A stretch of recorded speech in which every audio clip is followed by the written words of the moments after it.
Eric Hobsbawm. 12. A Era do Capital. 11º capítulo. Os homens de põem a caminho. Perguntamos onde estava seu marido. Ele está na América. O que é que ele faz lá? Ele conseguiu um emprego como czar, mas como pôde um judeu ser czar? Tudo é possível na América, ela respondeu. Schollen Alerchen, 1900.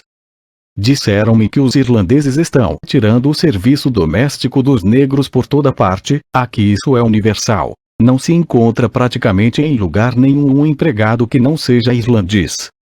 A H. Klug para Thomas Carlyle, Boston, 1853. 1. A metade do século XIX marca o começo da maior migração dos povos na história. Seus detalhes exatos mal podem ser medidos, pois as estatísticas oficiais, tais como eram então, são falhas em capturar todos os movimentos de homens e mulheres dentro dos países ou entre estados. O êxodo rural em direção às cidades, a migração entre regiões e de cidade para cidade, o cruzamento de oceanos e a penetração em zonas de fronteiras, todo este fluxo de homens e mulheres movendo-se em todas as direções torna difícil uma especificação. Entretanto, uma forma dramática desta migração pode ser aproximadamente documentada. Entre 1846 e 1875, uma quantidade bem superior a 9 milhões de pessoas deixou a Europa, e a grande maioria seguiu para os Estados Unidos. 3. Isto equivalia a mais de 4 vezes a população de Londres em 1851. No meio século precedente, tal movimentação não deve ter sido superior a 1,5 milhão de pessoas no todo.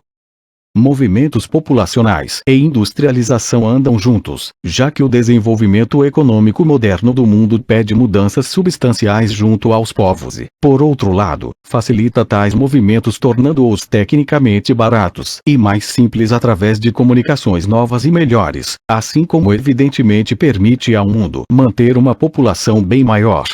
A enorme expansão das massas em nosso período não era nem inesperada nem sem precedentes muito modestos. Era certamente previsível nas décadas de 1830 e 1840. Porém, o que parecia ser uma corrente viva, transformou-se subitamente numa torrente. Antes de 1845, somente em um ano ocorreu que mais de 100 mil passageiros tivessem chegado aos Estados Unidos. Mas entre 1846 e 1850, uma média anual de mais de 250 mil deixou a Europa, e nos 5 anos subsequentes, uma média anual de 350 mil. Somente em 1854 não menos que 428 mil chegaram aos Estados Unidos e embora os números flutuassem segundo as condições econômicas dos países de origem e de destino, o fluxo continuou numa escala ainda maior do que antes. Entretanto, por maior que fossem tais migrações, elas ainda eram modestas em relação às cifras posteriores. Na década de 1880, entre 700 mil e 800 mil europeus emigraram em média cada ano, e nos anos posteriores a 1900, entre 1 e 1,4 milhão por ano. Assim, entre 1900 e 1910 um número consideravelmente maior de pessoas emigrou para os Estados Unidos do que durante o período inteiro que este livro estuda. A mais evidente limitação às migrações era geográfica. Deixando de lado as relíquias do tráfico negreiro, já então ilegal e praticamente estrangulado pela Marinha Britânica, o maior número de migrantes internacionais era formado de europeus, ou mais precisamente neste período, europeus ocidentais e alemães. Os chineses já estavam, certamente se movimentando nas fronteiras do norte de seu império para além da região do Povoan, e para as regiões do sul nas penínsulas e ilhas do sudeste asiático, mas não se pode imaginar em que número. Talvez fosse modesto. Em 1871 havia talvez uns 120 mil na Malásia. 4. Os indianos começaram, depois de 1852, a emigrar pouco a pouco para a vizinha Birmania. O vazio deixado pelo banimento do tráfico escravo estava sendo, de certa forma, preenchido pelo transporte de trabalho endividado, sobretudo proveniente da Índia e da China. 125 mil chineses seguiram para Cuba entre 1853 e 18.745. Eles iriam criar as diásporas indianas da Guiana e Trinidad, das ilhas dos oceanos Pacífico e Índico, e do Caribe Britânico. Chineses aventureiros já estavam sendo atraídos, ver capítulo 3, em algum número para as regiões pioneiras da parte americana do Pacífico, que iriam proporcionar aos jornalistas locais algumas brincadeiras sobre lavanderias, cozinheiros. Eles inventaram o restaurante chinês em São Francisco durante a Corrida do Ouro, e criar demagogos locais com slogans de exclusividade racial.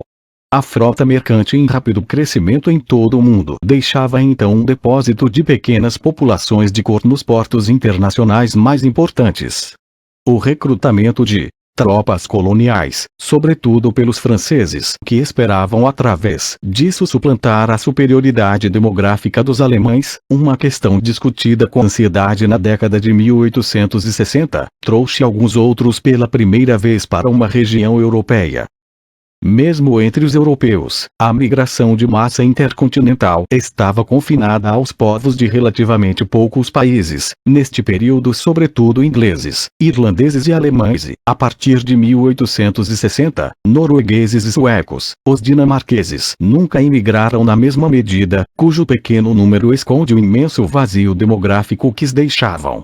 Desta forma, a Noruega enviou 2/3 de seu aumento populacional para os Estados Unidos, superados apenas pelos desafortunados irlandeses que enviaram todo o seu aumento populacional para fora. O país perdeu consistentemente em população em todas as décadas depois da grande epidemia de fome de 1846-47. Por outro lado, embora os ingleses e os alemães tenham mandado apenas aproximadamente 10% de seu aumento populacional para fora, em números absolutos isso significava muito. Entre 1851 e 1880, cerca de 5,3 milhões deixaram as Ilhas Britânicas, 3,5 milhões para os Estados Unidos, 1 milhão para a Austrália, meio milhão para o Canadá, de longe a maior migração transoceânica no mundo. Os italianos do sul e sicilianos, que iriam tornar-se um dilúvio nas grandes cidades das Américas, praticamente ainda não haviam começado a sair de suas pequenas e podres vilas. Os europeus orientais, católicos ou ortodoxos, permaneciam grandemente sedentários e apenas os judeus iam para cidades provinciais para depois seguir em direção às grandes cidades. Os camponeses russos mal haviam começado a emigrar para os grandes espaços abertos da Sibéria antes de 1880, embora tivessem seguido em grande número para as estepes da Rússia europeia, cuja colonização tinha sido mais ou menos completada por volta de 1880.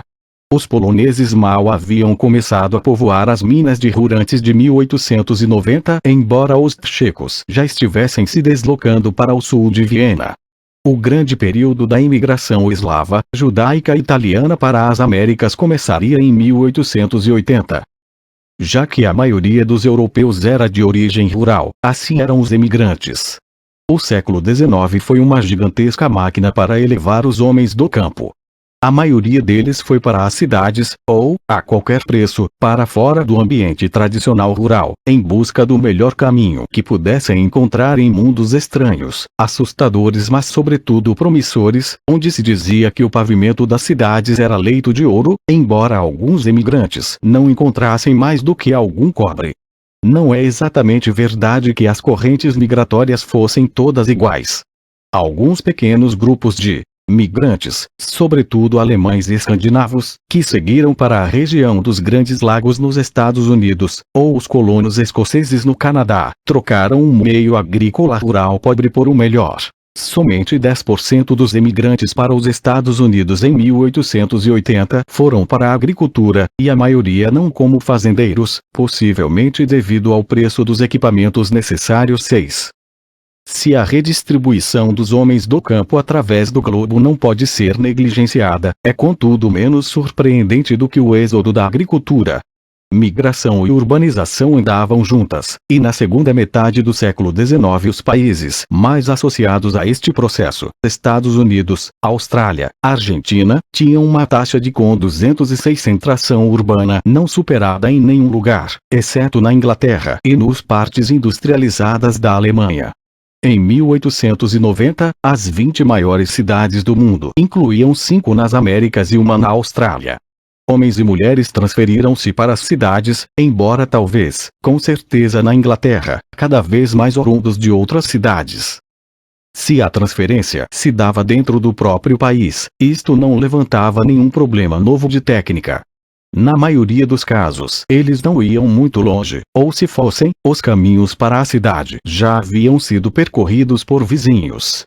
Novos rumos eram às vezes abertos pela tecnologia, tais como a estrada de ferro que trouxe os bretões a Paris para perder sua fé, como no provérbio, na estação de Montparnasse, e para preencher os bordéis da cidade com seus habitantes mais característicos. Garotas da Bretanha substituíram as de Lorraine como as prostitutas mais familiares. As mulheres migrantes entre países tornaram-se em sua maioria empregadas domésticas, até que se casassem com um compatriota ou passassem para alguma ocupação urbana. A migração de famílias ou mesmo de casais era incomum. Os homens seguiam o comércio tradicional de suas regiões ao se transferirem para as cidades. No caso de serem especializados, sua própria profissão. Ou então, se comerciantes, alguma forma de pequeno comércio, sobretudo de alimentos ou bebidas.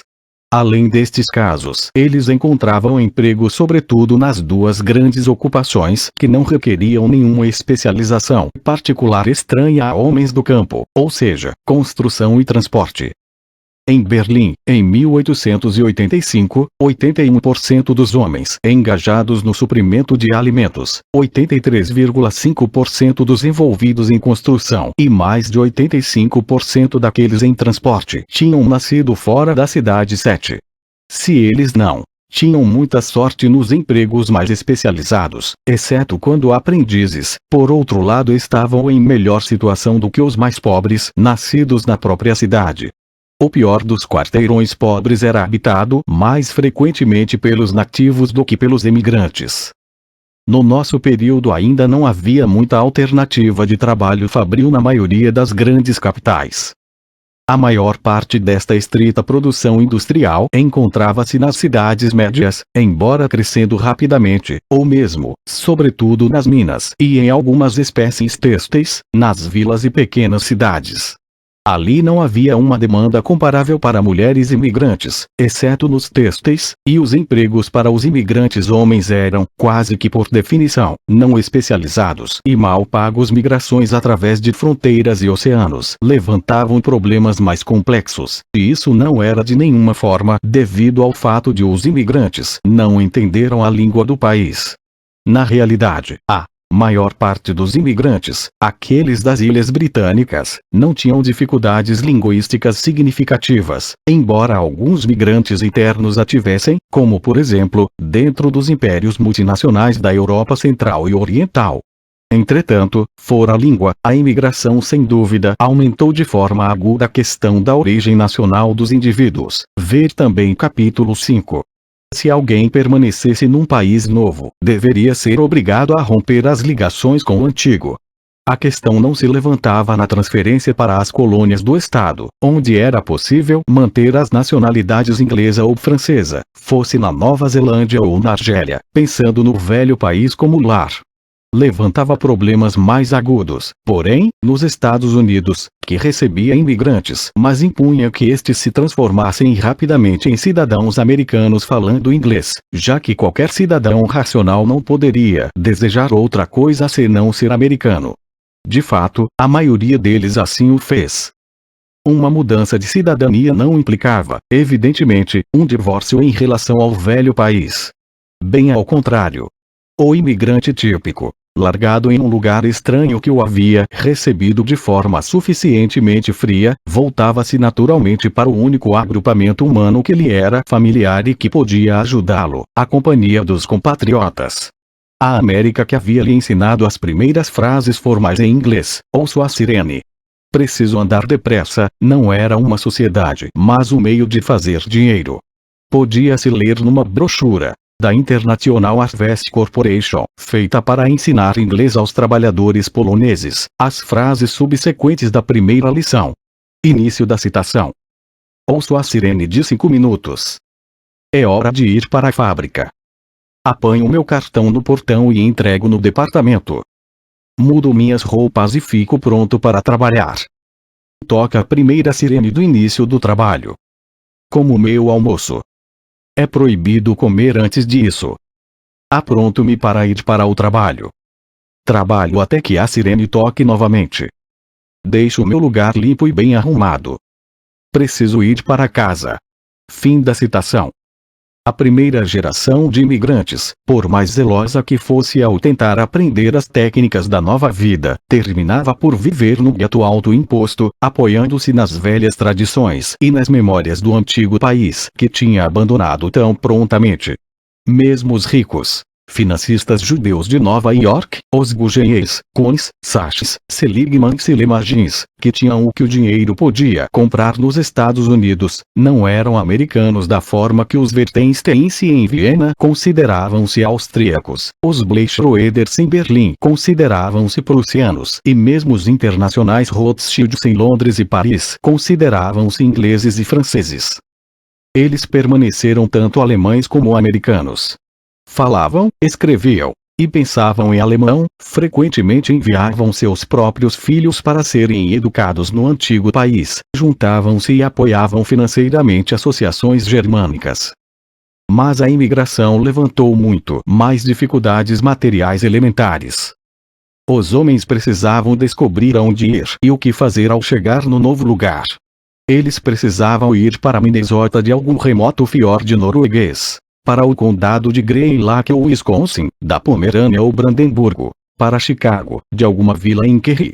O custo em si mesmo não era uma dificuldade insuperável, embora as condições de viagem para imigrantes através do oceano fossem famigeradas especialmente nos anos posteriores à epidemia de fome na Irlanda, se não assassinas.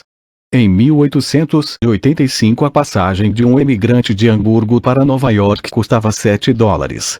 As tarifas eram baixas, não apenas porque considerava-se que este tipo de passageiro não necessitava ou merecia melhores acomodações do que animais, mas afortunadamente necessitando menos espaço, ou porque faltassem melhorias nas comunicações, mas também por razões econômicas. Imigrantes eram carga. Provavelmente para a maioria das pessoas, o custo da viagem para o porto final de embarque, Le Havre, Bremen, Hamburgo e sobretudo Liverpool, era bem maior que a travessia em si. Mesmo assim, este dinheiro não estava ao alcance dos mais pobres entre todos, embora estas somas pudessem ser facilmente economizadas e enviadas da América ou Austrália, com seus altos salários, para os parentes nos antigos países. De fato, tais pagamentos eram parte da vasta soma de remessas para o exterior de imigrantes que, estranhos às altas formas de gastos de seus novos países, podiam economizar bastante. Os irlandeses sozinhos enviaram de volta entre 1 e 7 milhões de libras esterlinas anualmente, no começo da década de 1850. Entretanto, quando o parente não podia ajudar, uma variedade de intermediários com interesses financeiros entrava em ação. Onde havia uma grande demanda por trabalho de um lado, uma população ignorante das condições no país escolhido de outro e uma longa distância pelo meio, o agente ou contratador florescia. Tais indivíduos faziam seus lucros acumulando gado humano nas mãos das companhias de navegação ansiosas para encher seus navios, para enviá-lo às autoridades públicas e companhias de estradas de ferro interessadas em povoar seus territórios vazios, para proprietários de minas, donos de siderúrgicas e outros empregadores de trabalho primário que necessitavam de braços. Os agentes eram pagos pelos empregadores, e pelos centavos de homens e mulheres que talvez fossem forçados a atravessar metade de um continente estranho antes de embarcar para cruzar o Atlântico, da Europa Central para o Havre, ou através do Mar do Norte via Inglaterra para Liverpool. Podemos deduzir que eles geralmente exploravam a pobreza e a ignorância, embora os extremos do contrato de trabalho e servidão de dívida fossem talvez incomuns neste período, exceto entre os indianos e os chineses enviados para plantações. Em geral, tais intermediários não sofriam nenhum controle, exceto alguma supervisão quanto às condições sanitárias a bordo, depois das terríveis epidemias do final da década de 1840. Eles tinham a opinião pública dos influentes por detrás. A burguesia de meados do século XIX ainda acreditava que a Europa era superpovoada por pobres.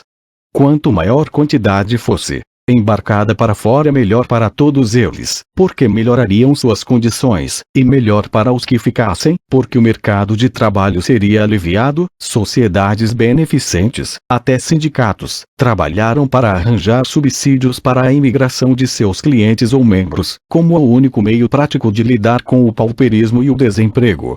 Parecia uma boa justificativa o fato de que, em nosso período, os países em processo de industrialização mais rápida fossem, ao mesmo tempo, os maiores exportadores de homens, como a Inglaterra e a Alemanha. O argumento era, hoje se sabe, errado. Dando um balanço, a economia dos países que despachavam homens teria se beneficiado mais se tivesse empregado estes recursos humanos ao invés de expulsá-los. Por outro lado, as economias do Novo Mundo beneficiaram-se enormemente com o êxodo do Velho Mundo. E também, os imigrantes. O pior período de sua pobreza e exploração nos Estados Unidos parece ter ocorrido depois do final de nosso período. Por que pessoas emigravam? Sobretudo por razões econômicas. Quer dizer, porque eram pobres. Apesar das perseguições políticas depois de 1848, refugiados políticos ou ideológicos formavam apenas uma pequena fração da imigração de massa, mesmo em 1849-54, embora houvesse um tempo em que radicais controlaram metade da imprensa em língua alemã nos Estados Unidos, onde eles aproveitavam para denunciar seu país de refúgio. Seu ardor, entretanto, rapidamente esmaeceu, assim como a maioria dos imigrantes não ideológicos que transferiram suas energias revolucionárias para a campanha anti-escravista. A fuga de seitas religiosas procurando maior liberdade para prosseguirem suas atividades, frequentemente peculiares, era provavelmente menos significativa que no meio século precedente, já que os governos vitorianos não tinham uma posição muito forte em ortodoxia como tal, embora não achassem desagradável se livrarem dos mormons ingleses ou dinamarqueses, cuja tendência à poligamia causava problemas. Mesmo na Europa Oriental, as ativas campanhas antissemitas, que iriam estimular a imigração de massa dos judeus, ainda era coisa para o futuro. As pessoas emigravam para escapar às más condições em casa ou para procurar melhores no exterior. Tem havido uma longa e inútil discussão sobre este ponto. Não há dúvida de que pobres tendiam a emigrar mais do que ricos, e que eles tenderiam a fazê-lo mais ainda se as condições tradicionais de vida viessem a se tornar difíceis ou impossíveis. Portanto, na Noruega artesãos emigraram mais do que trabalhadores de fábrica. Mais tarde foi a vez dos pescadores, quando a vela deu lugar ao vapor. Há igualmente pouca dúvida de que neste período, quando a ideia de jogar fora ao antigo era ainda estranha e assustadora para a maioria das pessoas, alguma forma de força cataclísmica ainda era necessária para levá-los ao desconhecido. Um trabalhador de fazenda em Kent, escrevendo da Nova Zelândia, agradeceu aos fazendeiros por havê-lo expulsado por causa de uma greve, já que agora ele se encontrava muito melhor. Ele não teria pensado em partir de outra maneira.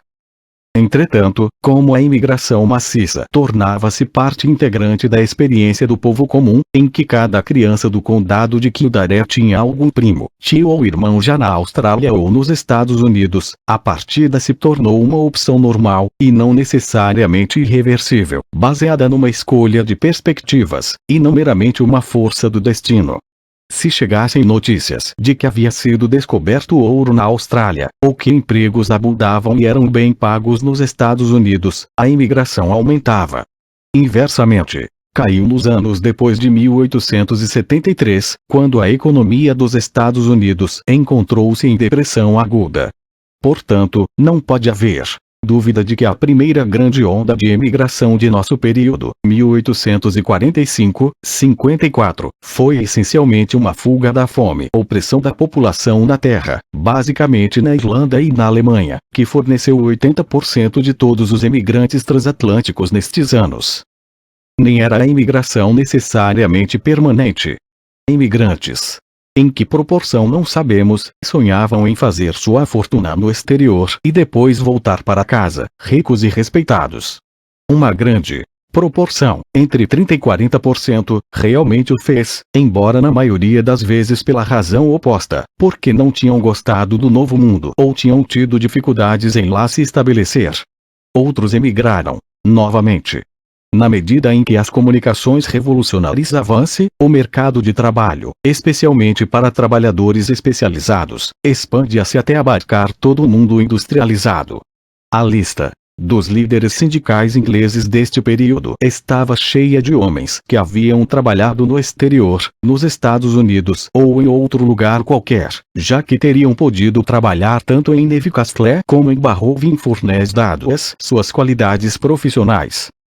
Portanto, agora se tornava possível fazer imigração através dos oceanos por estação do ano ou temporariamente. De fato, o aumento maciço da imigração continha uma quantidade considerável de movimento não permanente, temporário, por estações ou meramente nômade. Nada em se havia de novo nestes movimentos. Todos esses viajantes eram familiares antes da Revolução Industrial. Porém, a rápida extensão mundial da nova economia iria pedir, e portanto criar, novos tipos de tais viajantes.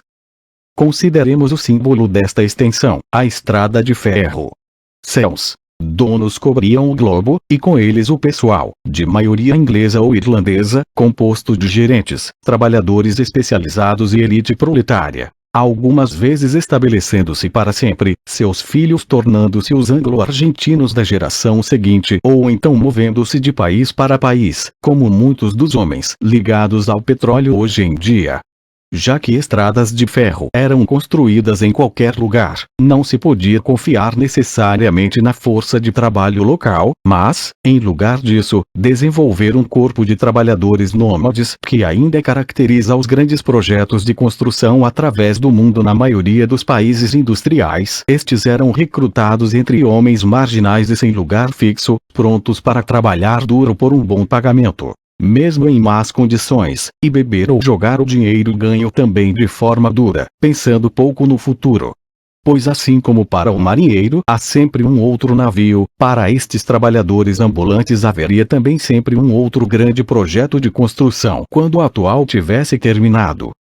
Homens livres nas fronteiras da indústria, chocando o respeitável de todas as classes, heróis de um folclore de masculinidade não oficial, eles assumiam o mesmo tipo de papel que os marinheiros e mineiros de fronteiras, embora recebendo mais que os primeiros, sem porém ter a esperança de fortuna dos últimos. Nas sociedades agrárias mais tradicionais, estes construtores móveis formavam uma importante ponte entre a vida rural e industrial. Organizados em grupos ou times regulares, liderados por um capitão eleito que negociava termos e partilhava das negociações dos contratos, camponeses pobres da Itália, Croácia ou Irlanda atravessariam continentes ou mesmo oceanos para fornecer trabalho aos construtores de cidades, fábricas ou estradas de ferro. Tais migrações desenvolveram-se nas planícies húngaras a partir da década de 1850. Os menos organizados dentre estes camponeses, frequentemente ofereciam uma eficiência superior e maior disciplina, ou docilidade, e a disposição para trabalhar por salários baixos. Não é suficiente, entretanto, chamar a atenção para o crescimento daquilo que Marx denominou a cavalaria ligeira do capitalismo, sem observar concomitantemente uma diferença significativa entre os países desenvolvidos. Ou, mais precisamente, entre o velho e novo mundo. A expansão econômica produziu uma fronteira em todos os lugares.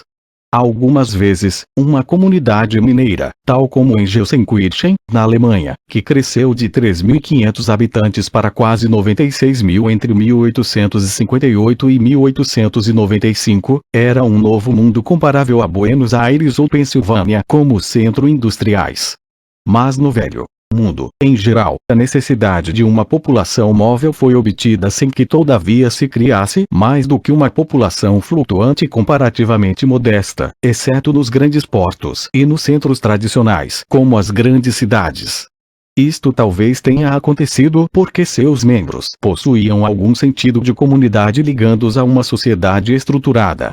Foi nas regiões escassamente povoadas ou além das fronteiras da colonização no além-mar, onde grupos de trabalhadores ambulantes eram mais necessitados, que tais grupos de indivíduos flutuantes fizeram sentir sua presença como comunidade, ou pelo menos foram mais visíveis.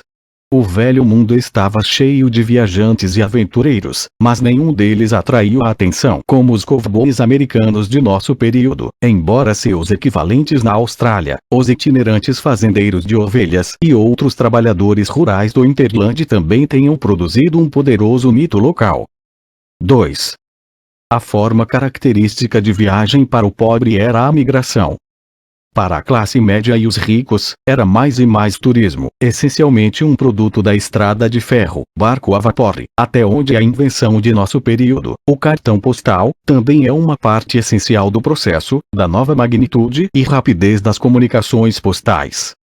Estas foram sistematizadas internacionalmente com o estabelecimento da International Postal Union em 1869.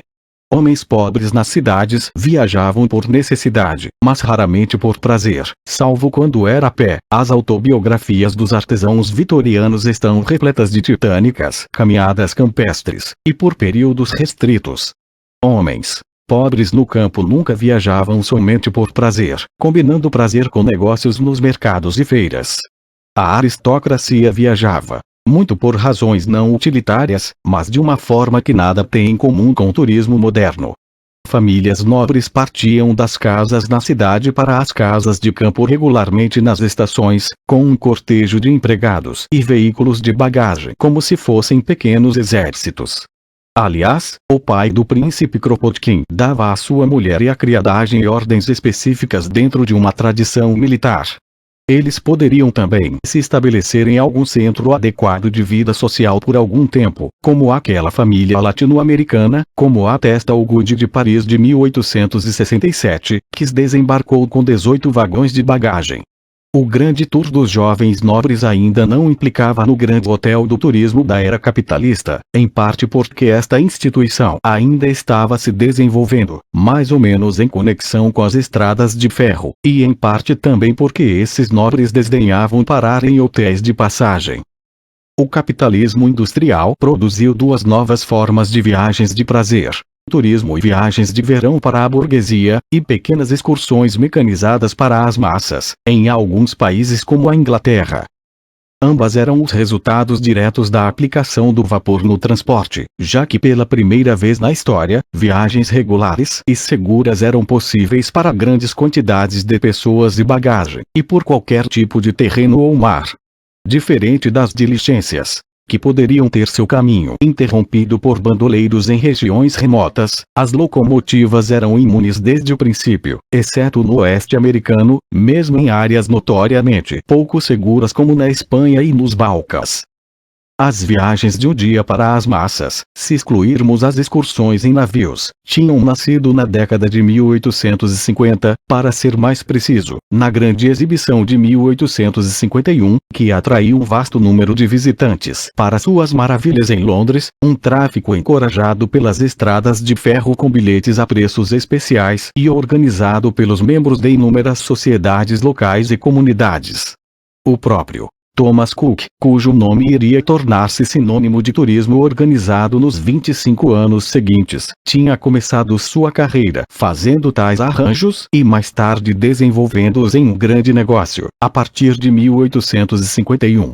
As numerosas exposições internacionais, ver capítulo 2, traziam cada uma seu exército de visitantes, e a reconstrução de capitais encorajou cidades provincianas a exibir suas maravilhas.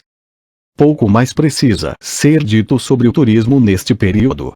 Permaneceu confinado a pequenas viagens, extenuantes para o padrão contemporâneo, trazendo na sua bagagem uma florescente indústria menor, a dos souvenirs em geral. As estradas de ferro, de qualquer maneira na Inglaterra, tinham pouco interesse nas viagens de terceira classe, embora o governo obrigasse-as a fornecer pelo menos um mínimo.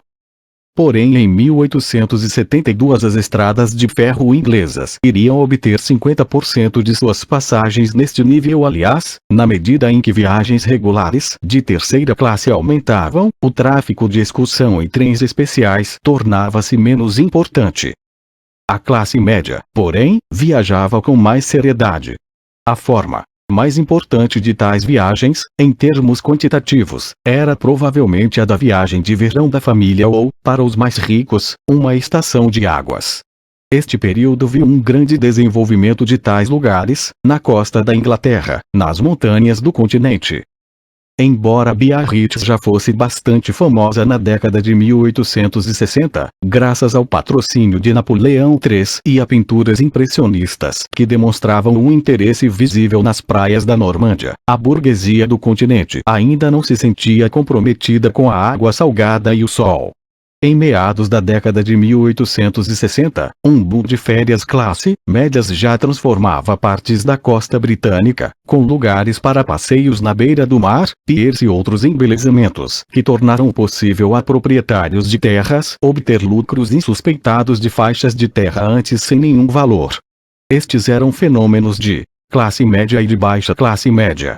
No total, as regiões de lazer da classe operária não se tornaram muito significativas até a década de 1880, quando então a nobreza certamente não consideraria uma estadia em Bournemouth, onde o poeta francês Verlaine passaria uma temporada, ou Ventnor, onde Turgenev e Karl Marx foram tomar um pouco de ar, como uma atividade propícia para o verão.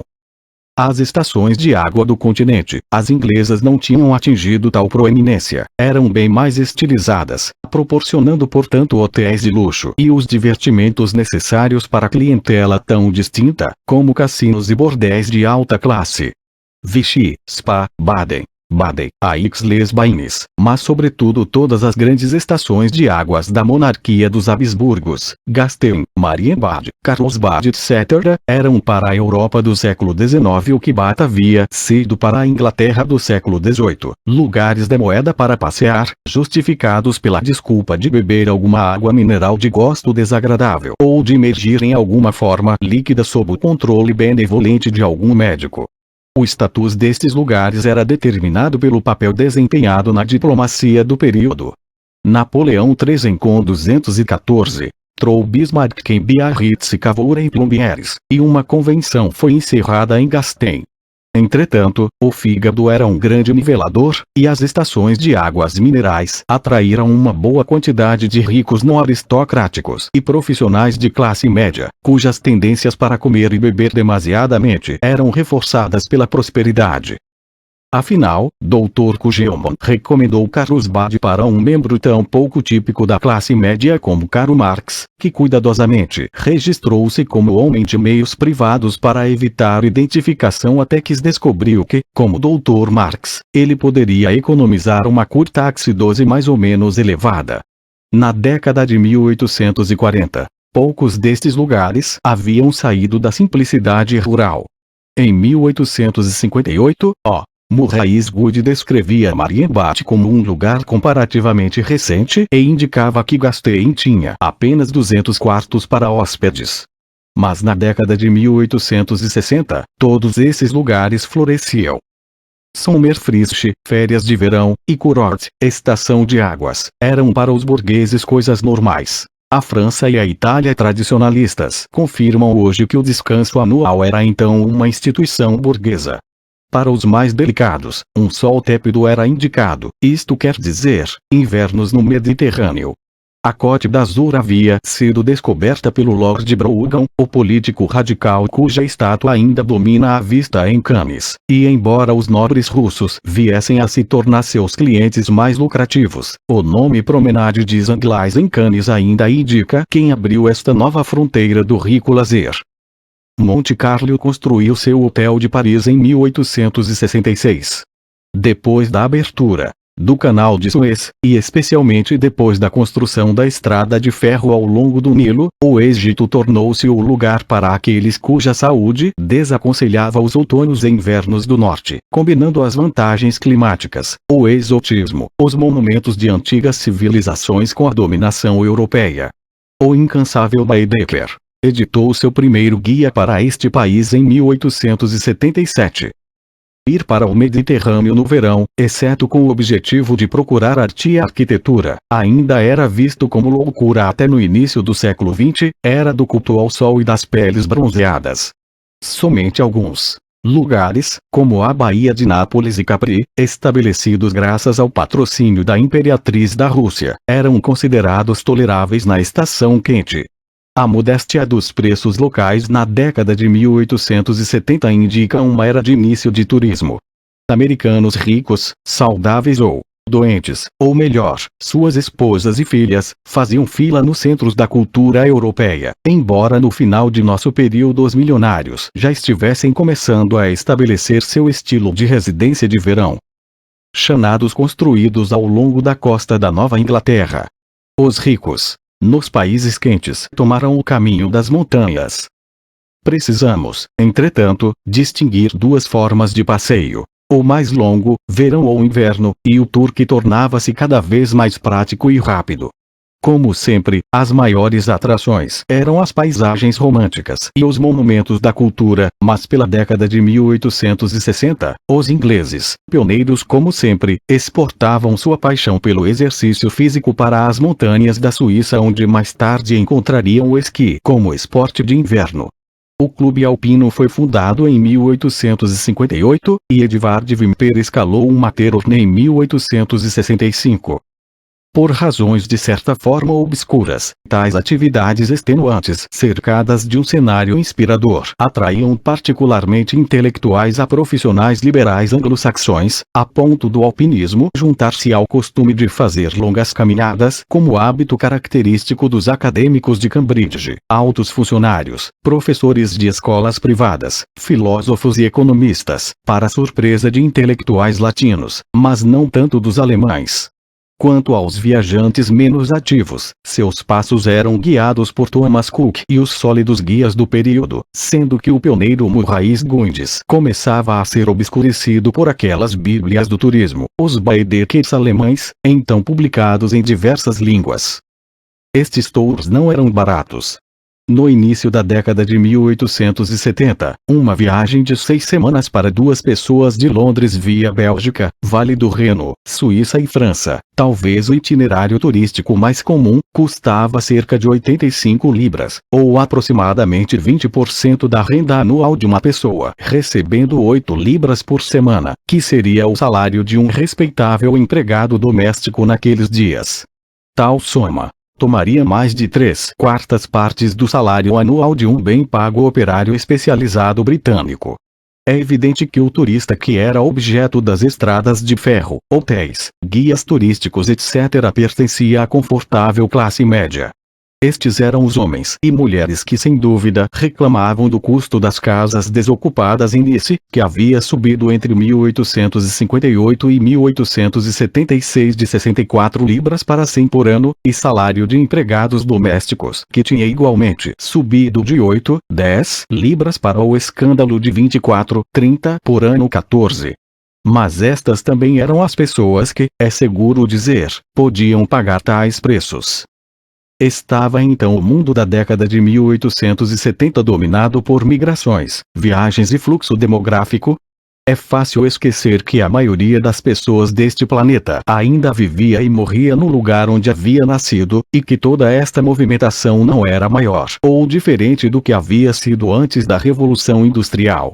Havia certamente mais gente no mundo que se parecia com os franceses, 88% dos quais em 1861 vivia no Département de Nascimento, no Département de Lot, 97% vivia ainda na Paris de Nascimento, do que com populações mais móveis e migratórias. E portanto, as pessoas que iam sendo gradualmente arrancadas de suas tradições, habituavam-se a viver de uma forma em que viam coisas que seus pais nunca haviam feito e eles mesmos não esperavam fazer.